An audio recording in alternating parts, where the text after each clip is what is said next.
യേശു പറഞ്ഞു, ഞാൻ അൽഫയും ഒമേഗയുമാകുന്നു. അതിൻ്റെ അർത്ഥം ഞാൻ ആരംഭമാണ്, ഞാൻ അവസാനമാണ്. അത് തന്നെ പൗലോസ് മറ്റൊരു രീതിയിൽ എടുത്ത് നമുക്ക് വേണ്ടി പറയുന്നു. ഫിലിപ്പിയ സഭയോട്, ഫിലിപ്പിയർ 1:4, നിങ്ങളിൽ നല്ല പ്രവൃത്തി ആരംഭിച്ചവൻ ക്രിസ്തുവേശുവിൻ്റെ നാളോളം അതിനെ തികയ്ക്കും. നല്ല പ്രവൃത്തി ആരംഭിച്ചവൻ. കർത്താവ് നമ്മിൽ ആരംഭിച്ച എല്ലാ പ്രവൃത്തിയും നല്ലതാണ്. സൗഖ്യങ്ങൾ, വിടുതലുകൾ, ദൈവവചനത്തിലൂടെ സമാധാനം, നിത്യജീവൻ, ദൈവദൂതന്മാരുടെ കാവൽ, നിത്യഭവനം, മകനെന്ന അവകാശം, എന്തെല്ലാം നല്ല പ്രവൃത്തികളാണ് യേശു നമ്മിൽ ആരംഭിച്ചത്. എന്തിനാണ് യേശു ആരംഭിച്ചത്? അത് പൂർത്തിയാക്കാനാണ്. അപ്പം നമ്മുടെ ദൈവം എന്താരംഭിച്ചുവോ അത് കർത്താവ് പൂർത്തിയാക്കും. ക്രിയേറ്റർ ആൻഡ് കംപ്ലീറ്റർ, സൃഷ്ടാവ് തന്നെ പൂർത്തിയാക്കും. അതാണ് ആരംഭിച്ചവൻ പൂർത്തിയാക്കും. ശലോമോൻ ആരംഭിച്ചത് ശലോമോൻ പൂർത്തിയാക്കിയില്ലേ? മനോഹരമായ ദേവാലയം അവൻ പണിതാരംഭിച്ചു, നീണ്ട വർഷങ്ങൾ കൊണ്ട് അവൻ പൂർത്തിയാക്കി. എന്നാൽ അവൻ്റെ ജീവിതം നന്നായി ആരംഭിച്ചു, എന്നാൽ അത് നന്നായി പൂർത്തിയായില്ല. നമ്മൾ പലതും പൂർത്തിയാക്കും, എന്നാൽ നമ്മൾ നന്നായി പൂർത്തിയാകണം. ദൈവത്തിൻ്റെ കയ്യിൽ കൊടുത്താൽ. യേശു പറയാണ്, ഇതാ ശലോമോനിലും വലിയവൻ. ശലോമോന് പോലും അവൻ്റെ ജീവിതം ഭംഗിയായി പൂർത്തിയാക്കാൻ കഴിഞ്ഞില്ല. ഒരു ദേവാലയം അവന് പൂർത്തിയാക്കാൻ കഴിഞ്ഞു. നമ്മൾ മറ്റു പലതും നന്നായി ചെയ്യുന്നതിനൊപ്പം തന്നെ നമ്മുടെ ജീവിതം കൂടി നന്നായിട്ട് പൂർത്തിയാക്കാൻ പരാജയപ്പെട്ടാൽ അതിൻ്റെ കാരണം നാം ദൈവത്തിൽ നിന്ന് എവിടെയോ തിരിയുന്നുണ്ട്. നല്ല തുടക്കമുണ്ടായില്ലേ, നല്ല ഒടുക്കവും ഉണ്ടാകണം. അതിന് നമുക്ക് ദൈവത്തിൽ ആശ്രയിക്കാൻ കർത്താവ് ശക്തി തരും. ആരംഭിച്ചവൻ്റെ കയ്യിലോട്ട് കൊടുക്കുക. കർത്താവ്, എന്നെ കൊണ്ട് കഴിയില്ല, അങ്ങ് ആരംഭിച്ച വേല അങ്ങ് തന്നെ പൂർത്തിയാക്കണം. ഞാനുണ്ടാക്കിയ മഹദിയാം ബാബിലോണെന്ന് ആ നെബൂഖദ്നേസർ പറഞ്ഞതുപോലെ പറയാതിരിക്കുക. ഞാൻ തുടങ്ങിയതല്ല, എൻ്റെ മക്കളല്ല, എൻ്റെ എന്ന് പറയാൻ ഒന്നുമില്ല. ദൈവം നീ എനിക്ക് തന്ന ഈ സ്ത്രീ എന്നാണ് ആദാം പറയുന്നത്. നീ എനിക്ക് തന്ന മക്കൾ, യഹോവ തരുന്ന ദാനം, ഇതൊന്നും നമ്മുടെയല്ല. അപ്പൊ ഇതിനെക്കുറിച്ചൊന്നും ഭാരപ്പെടണ്ട. ദൈവം തന്നത് എല്ലാം നമുക്ക് അനുഗ്രഹമാക്കി ദൈവം തന്നെ മാറ്റും. അതുകൊണ്ട് ഞാൻ എല്ലാ കാലത്തും ദൈവത്തെ വാഴ്ത്തുന്നു. അവൻ്റെ സ്തുതി എപ്പോഴും എൻ്റെ നാവിൽ ഇരിക്കുമെന്ന് ദാവീദ് പറഞ്ഞു. എല്ലാറ്റിനും സ്തോത്രം ചെയ്യുക, എല്ലാം ദൈവം നോക്കും എന്നുള്ള ധൈര്യത്തിൽ മുന്നോട്ട് പോവുക. ദൈവത്തിൽ ആശ്രയിച്ച് മുന്നോട്ട് പോവുക. കർത്താവ് അതിനുള്ള കൃപ നമുക്ക് തന്നിട്ടുണ്ട്. നമുക്ക് സർവവല്ലഭനായ കർത്താവിനെ ചേർന്ന് പാടി ആരാധിക്കാം. Thank you for the cross, Lord. Thank you for the price you paid, bearing all my sin and shame. In love you came and gave amazing grace. Thank you for this love, Lord. Thank you for the nail-pierced hands. Wash me in your cleansing flow. Now all I know, your forgiveness and embrace. Worthy is the Lamb, seated on the throne, crowned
sin and shame. In love you came and gave amazing grace. Thank you for this love, Lord. Thank you for the nail-pierced hands. You wash me in your cleansing flow. Now all I know, your forgiveness and embrace. Worthy is the Lamb seated on the throne. Crown you now with many crowns. You reign victorious.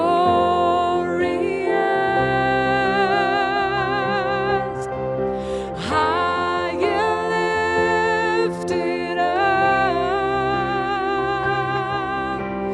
Jesus, Son of God, the darling of heaven, crucified.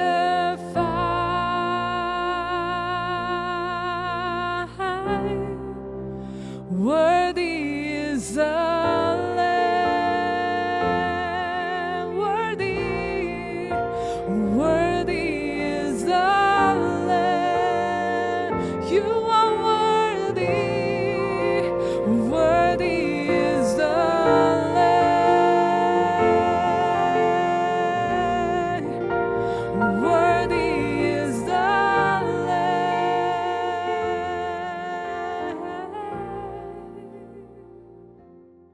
യേശുവിൻ്റെ അത്ഭുതങ്ങൾക്ക് എത്ര ആയുസ്സിൻ്റെ സ്വാധീനമുണ്ട്. അതുകൊണ്ടാണല്ലോ നമ്മളിപ്പോഴും ഇത് ധ്യാനിച്ചുകൊണ്ടിരിക്കുന്നത്. ആർക്കും ഒരിക്കലും ചെയ്യാൻ കഴിയാത്ത കാര്യങ്ങൾ യേശു വന്ന് ചെയ്ത് കാണിച്ചു. മോശ, ഏലിയാവ് എന്ന് വേണ്ട മാനവ ചരിത്രത്തിലെ ഏറ്റവും ശക്തന്മാർ പോലും അത്ഭുതപ്പെടുന്ന കാര്യങ്ങളായിരുന്നു യേശു ചെയ്തത്. അവർ ചെയ്തില്ലെന്നല്ല, അവർ ചെയ്തു. അതിനേക്കാൾ വലിയ കാര്യങ്ങൾ യേശു ഓരോ വ്യക്തികൾക്ക് വേണ്ടി ചെയ്തു. അവരൊരു പ്രത്യേകമായ ഒരു പർപ്പസിന് വേണ്ടിയാണ് അത്ഭുതം ചെയ്തതെങ്കിൽ, അത്ഭുതത്തിൻ്റെ ഉപകരണമായതെങ്കിൽ, യേശു തൻ്റെ അടുക്കൽ വന്ന എല്ലാവർക്കും വേണ്ടി ചെയ്തതായിട്ട് വായിക്കും. അങ്ങനെ മറ്റാരും ചെയ്തതായിട്ട് കാണുന്നില്ല. അപ്പോൾ അത്ഭുതം ബൈബിളിൽ ദൈവപുരുഷന്മാരിലൂടെ ആരംഭിച്ച് ക്രിസ്തുവിൽ വന്നപ്പോൾ അതൊരു വലിയ മഹാനദി പോലെയായി. അത്ഭുതത്തിൻ്റെ ഒരു മഹാനദി. ആ നദി ആകുന്ന യേശു നമ്മുടെ ഉള്ളിൽ വന്നു. നമ്മിലുള്ളവൻ ലോകത്തിലുള്ളവനേക്കാൾ വലിയവനായി ഇന്ന് നമ്മിൽ വ്യാപരിക്കുന്നത് കൊണ്ട് യേശു പറഞ്ഞ ഒരു വാക്കുണ്ട്, ഞാൻ ചെയ്തതിലും അധികം കാര്യങ്ങൾ, വലിയ കാര്യങ്ങൾ നിങ്ങൾ ചെയ്യും. പരിശുദ്ധാത്മാവ് നിങ്ങളുടെ മേൽ എന്നേക്കുമായി ഇരിക്കുവാൻ ഞാൻ പിതാവിനോട് ചോദിച്ച് നിങ്ങൾക്ക് അയച്ചു തരും. പരിശുദ്ധാത്മാവ് വന്നു കഴിഞ്ഞാൽ ഞാൻ ചെയ്തതിനേക്കാൾ എത്രയോ വലിയ കാര്യങ്ങളാണ് നിങ്ങൾ ചെയ്യുന്നത്. എനിക്ക് മുമ്പുണ്ടായവർ ഞാൻ ചെയ്തതുപോലെ ചെയ്തിട്ടില്ല. എന്നാൽ എനിക്ക് ശേഷം വരുന്ന നിങ്ങൾ ഞാൻ ചെയ്തതിനേക്കാൾ അധികം ചെയ്യും. ഈ വാക്കുകളെല്ലാം മുറുകെ പിടിച്ചിട്ട് ആത്മാവിലൊന്ന് പ്രാർത്ഥിക്കുക. നിങ്ങൾ പ്രതികരിക്കുക. ഈ വചനങ്ങളൊക്കെ കേൾക്കുമ്പോൾ ഒരുപക്ഷെ നിങ്ങൾ മൊബൈൽ പിടിച്ചുകൊണ്ടായിരിക്കും ഇത് കേൾക്കുന്നത്. അടുക്കളയിൽ നിന്നുകൊണ്ട് ജോലി ചെയ്യുമ്പോഴായിരിക്കാം. അവിടെ അങ്ങോട്ട് പ്രതികരിക്കുക. ആമേൻ, അത് എന്നോടാണെന്ന് പറ, അത് ഞാനാണെന്ന് പറ. അങ്ങനെ ദൈവവചനത്തോടും ദൈവിക ദൂതുകളോടും പ്രതികരിക്കാൻ തുടങ്ങുമ്പോൾ അത്ഭുതങ്ങൾ വീടുകളിൽ ഒരിക്കലും കാണാത്ത വിടുതലുകൾ നടക്കും. ഇന്ന് യോഹന്നാന്റെ സുവിശേഷം 12-ാം അധ്യായത്തിലെ 18-19 വാക്യങ്ങൾ ഇങ്ങനെയാണ്. അവൻ ഈ അടയാളം ചെയ്ത പ്രകാരം പുരുഷാരം കേട്ടിട്ട് അവനെ എതിരേറ്റ് ചെന്നു. ആകയാൽ പരീശന്മാർ തമ്മിൽ നമുക്കൊന്നും സാധിക്കുന്നില്ലല്ലോ, ലോകം അവൻ്റെ പിന്നാലെ ആയിപ്പോയി എന്ന് പറഞ്ഞു. ഞങ്ങൾക്കൊന്നും ചെയ്യാൻ കഴിയുന്നില്ല. ആർക്കും ഒന്നും ചെയ്യാൻ കഴിയാത്ത നിലയിൽ ലോകം മുഴുവനും യേശുവിനെ അടുകിലേക്ക് ഓടി വരുന്ന ഒരു നിലയിലേക്ക് സാഹചര്യങ്ങൾ മാറി മറിഞ്ഞു. അവർക്കൊന്നും ചെയ്യാൻ കഴിയുന്നില്ല. അതുവരെയും മുഴുവൻ കൺട്രോൾ ഇവരുടെ കയ്യിലായിരുന്നു. ഇവർ പറയുന്നത് പോലെയായിരുന്നു ജനങ്ങൾ പോയത്. ഇന്ന് യേശു ചെയ്ത അത്ഭുതങ്ങൾ കൊണ്ട് ആ സമൂഹം നിറഞ്ഞപ്പോൾ പരീശന്മാരുടെ പിടിവിട്ടുപോയി. അന്നത്തെ വലിയ മഹാന്മാരായ ആൾക്കാരാണ് അവരായിരുന്നു ആ നാടിനെ സ്വാധീനിച്ചവരും സ്വാധീനിക്കേണ്ടവരും. എന്നാൽ യേശു സ്വന്തത്തിലേക്ക് വന്നു. സ്വന്തമായ ഇവർ യേശുവിനെ കൈക്കൊണ്ടില്ല. എന്നാൽ യേശുവിനെ കൈക്കൊണ്ടവരെല്ലാം ദൈവമക്കളായി മാറി. യേശുവിനെ അംഗീകരിച്ചവരെല്ലാം അത്ഭുതങ്ങളായി മാറി. ഇതിന്നും തുടരുന്ന ഒരു സത്യമാണ്. ആരേശുവിനെ വിശ്വസിക്കുമോ അവർ അസാധാരണമായ ഉപകരണങ്ങളായിട്ട് മാറും. യേശുവിൻ്റെ അമിത ബലത്തിലേക്ക് നമുക്ക് അടുത്തു വരാൻ കഴിയട്ടെ. അവർ പറയണം, ഞങ്ങൾക്കൊന്നും ചെയ്യാൻ കഴിയുന്നില്ല, ലോകം മുഴുവനും അവൻ്റെ പിന്നാലെ ആയിപ്പോയി. ഇങ്ങനൊരു അനുഭവം നമ്മുടെ ഈ സീസണിൽ നമ്മൾ ഓരോ വ്യക്തികളും നിമിത്തം ഉണ്ടാകണം. ആർക്കും ഒന്നും ചെയ്യാൻ കഴിയുന്നില്ല. ബലശാലികൾക്ക് കൈക്കരുത്തില്ലാതെ പോയെന്ന്. യേശു ചെയ്ത അത്ഭുതങ്ങൾ നിമിത്തം ജനങ്ങൾ മുഴുവനും ദൈവത്തിലേക്ക് തിരിയുന്നു. ഏലിയാവ് തീ കൊണ്ട് ഉത്തരമരുളുന്ന ദൈവമാണ് ദൈവമെന്ന് കർമ്മേലിൽ ഒരു വെല്ലുവിളി വെച്ചു. ആ വെല്ലുവിളി ഏറ്റെടുത്ത മന്ത്രവാദികൾക്കൊന്നും ചെയ്യാൻ പറ്റിയില്ല. തീ കൊണ്ട് അവരുടെ ദൈവത്തിന് ഉത്തരം കൊടുക്കാൻ കഴിഞ്ഞില്ല. അതിനുശേഷം അവർക്ക് ആദ്യ സമയം കൊടുത്തു. അതിനുശേഷം ഉച്ച കഴിഞ്ഞാണ് ഏലിയാവ് രംഗത്ത് വരുന്നത്. നിങ്ങൾക്ക് കഴിഞ്ഞില്ലല്ലോ, എന്നാൽ എൻ്റെ ദൈവം തീ കൊണ്ട് ഉത്തരമരുളും. ഞാൻ സേവിക്കുന്ന ദൈവം, എന്നെ വിളിച്ചു വേർതിരിച്ച ദൈവം, വലിയൊരു ദൗത്യം എന്നെ ഏൽപ്പിച്ച ദൈവം. ഏലിയാവിൻ്റെ ധൈര്യം നോക്ക്. ഏലിയാവ് നമുക്ക് സമസ്വഭാവമുള്ള മനുഷ്യനെന്ന് യാക്കോബിൻ്റെ ലേഖനം 5:17-18 വായിക്കുമ്പോൾ നമുക്ക് കാണാം. അവൻ പ്രാർത്ഥിച്ചപ്പോൾ ആകാശം അടഞ്ഞു, വീണ്ടും അവൻ പ്രാർത്ഥിച്ചപ്പോൾ ആകാശം തുറന്നു. ഏലിയാവ് ചെയ്തതുപോലെ നമുക്ക് നമ്മുടെ ജീവിതത്തിൽ ഈ കാര്യങ്ങളിൽ വലിയ ദൗത്യമുണ്ടെന്നാണ് യാക്കോബ് പറയുന്നത്. ഏലിയാവ് നമ്മെപ്പോലെ. അതിനു മുമ്പ് ഉള്ളവർ വിചാരിച്ചിരുന്നത് അയ്യോ ഏലിയാവ് വ്യത്യസ്തനാണ്. അല്ല, ഏലിയാവ് നമ്മെപ്പോലെയൊക്കെയുള്ളൂ. അതിന് വലിയ പ്രാധാന്യം കൊടുത്ത് അതൊക്കെ വലിയ വലിയ ചിലർക്ക് ദൈവം കൊടുക്കുന്ന വലിയ സിദ്ധികളാണെന്ന് പറയണ്ട. വിശ്വസിക്കുന്നവരാൽ വ്യാപരിക്കുന്ന ദൈവത്തിൻ്റെ ശക്തി, അളവറ്റ ദൈവകൃപ, അതാണ് അതിൻ്റെ കാരണം.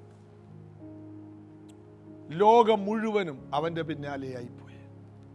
യേശുവിൻ്റെ ഒരു ശിഷ്യനായ അല്ലെങ്കിൽ ഒരു സുവിശേഷകനായ ഫിലിപ്പോസ് ഒരു വലിയ പീഡന സമയത്ത് അപ്പോസ്തല പ്രവൃത്തി 8 ശമരിയയിലേക്ക് ഓടിപ്പോയി. ശമരിയിലോട്ട് ആരും അങ്ങനെ ഓടൂല്ല. കാരണം യഹൂദന്മാർക്കും ശമരിയർക്കും തമ്മിൽ ഒരു അകലം ഉണ്ടായിരുന്നു. അങ്ങനെ ശമരിയ പട്ടണത്തിലേക്ക് ഓടിച്ചെന്നു. അന്ന് മുഴുവനും മന്ത്രവാദികളുടെ പിടിയിലായിരുന്നു ആ നാട്. അതുവരെയും മന്ത്രവാദികളാണ് തീരുമാനിക്കുന്നത് എന്ത്,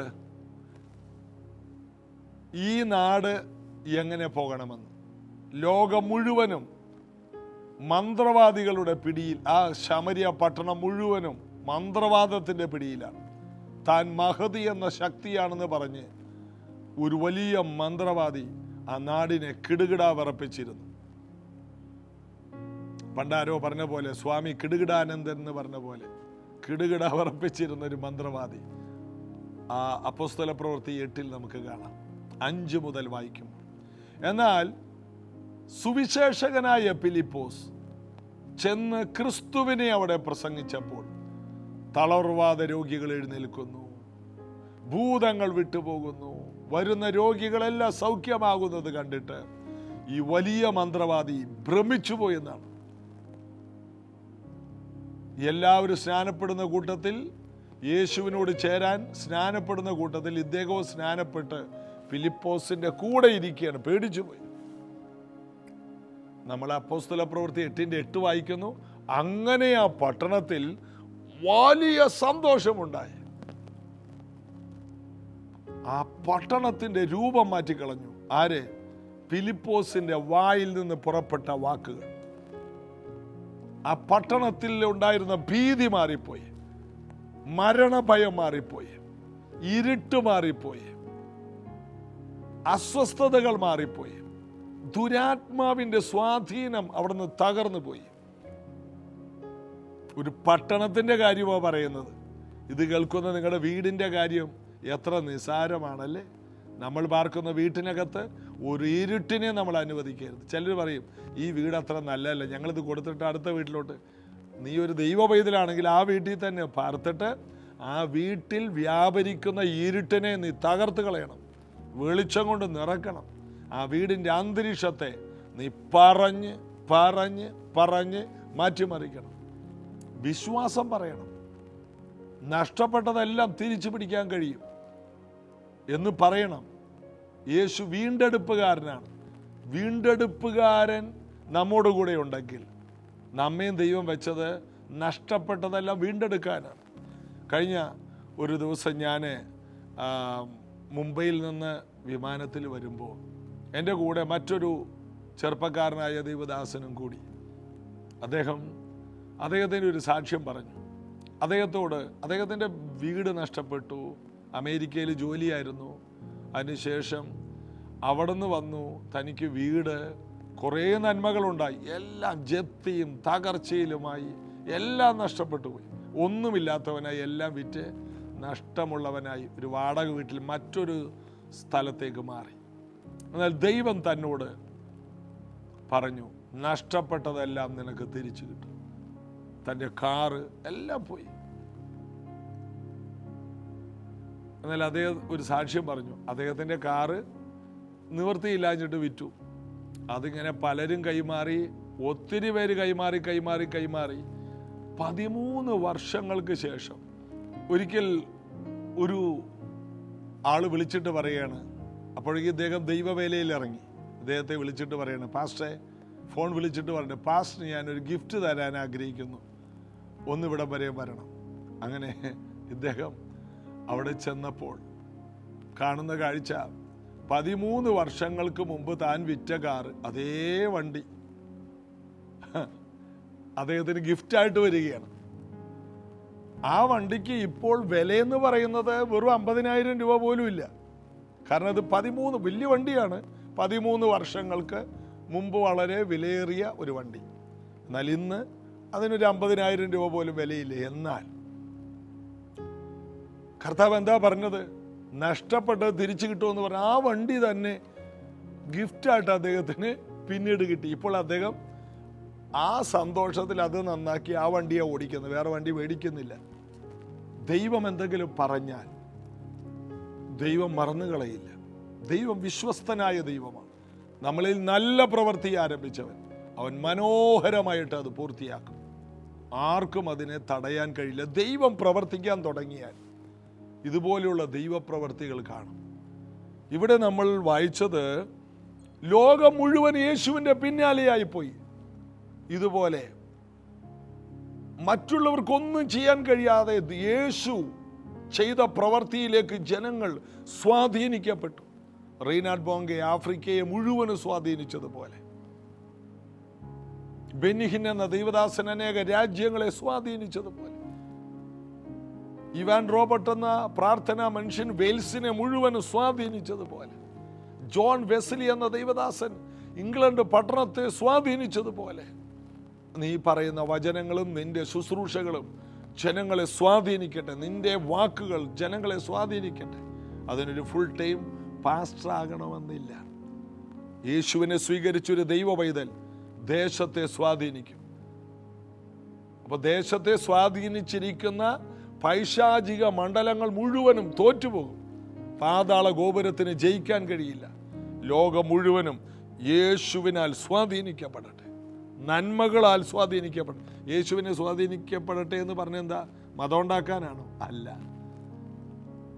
നന്മകളാൽ സ്വാധീനിക്കപ്പെടട്ടെ, വെളിച്ചത്താൽ, അനുഗ്രഹത്താൽ സ്വാധീനിക്കപ്പെടട്ടെ.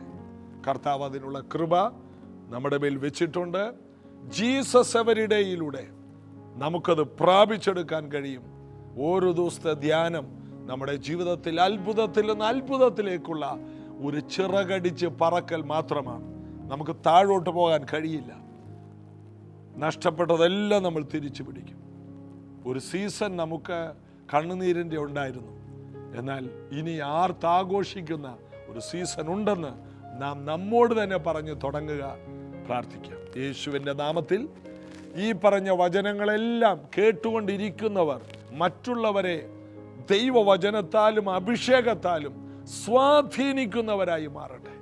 പരിശുദ്ധാത്മാവിൻ്റെ അത്ഭുത ഉപകരണങ്ങളായി ഈ കേൾക്കുന്ന ഓരോ വ്യക്തികളും ആയിത്തീരട്ടെ എന്ന് ഞാൻ യേശുവിൻ നാമത്തിൽ അപേക്ഷിക്കുന്നു. ഇന്ന് ഇതിനകത്തുള്ള എല്ലാവിധ വ്യക്തികളുടെയും രോഗബന്ധനങ്ങൾ അഴിഞ്ഞു മാറാൻ ഞാൻ യേശുവിൻ നാമത്തിൽ കൽപ്പിക്കുന്നു. എല്ലാ മാനസിക അസ്വസ്ഥതകൾക്ക് മുകളിൽ ഇവർ കുതിച്ചു കയറട്ടെ.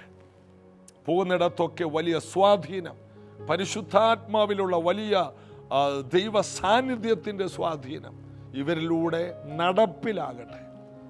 സാമ്പത്തിക വഴികൾ തുറക്കുന്ന ഒരു അത്ഭുത ഉപകരണമായി ഇവർ തീരട്ടെ. ഇവരെവിടെ ചെന്നാലും കർത്താവ് ചെന്നതുപോലെയാകട്ടെ. ഇവർ കാലുകുത്തുന്ന ഇടത്തെല്ലാം വലിയ ദൈവപ്രവർത്തികൾ ഉണ്ടാകട്ടെ. യേശുവിൻ നാമത്തിൽ ആമേൻ. ഞാൻ നിങ്ങളെ അനുഗ്രഹിച്ചയക്കും. ഇന്നു മുതൽ പോകുന്നിടത്തെല്ലാം വലിയ കാര്യങ്ങൾ നിങ്ങളിലൂടെ സംഭവിക്കും. കർത്താവ് അനുഗ്രഹിക്കട്ടെ. ഒരു സന്തോഷ വാർത്തയുണ്ട്.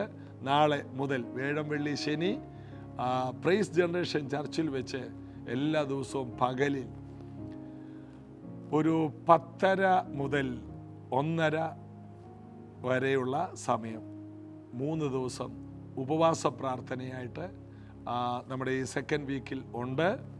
താല്പര്യമുള്ളവരെല്ലാം, ഒരാത്മീകമായിട്ട് വളരാൻ കൊതിയുള്ളവരെല്ലാം, സമയമില്ലാത്തവർ സമയമുണ്ടാക്കി വരിക. നമുക്കൊരു പുതിയ തുടക്കം കർത്താവ് ഒക്ടോബർ മാസം മുതൽ തരുന്നു. നമുക്ക് വിശ്വസിക്കാം. കർത്താവ് അനുഗ്രഹിക്കട്ടെ. നാളെ ഇതേ സമയത്ത് കാണാം. ആമേൻ.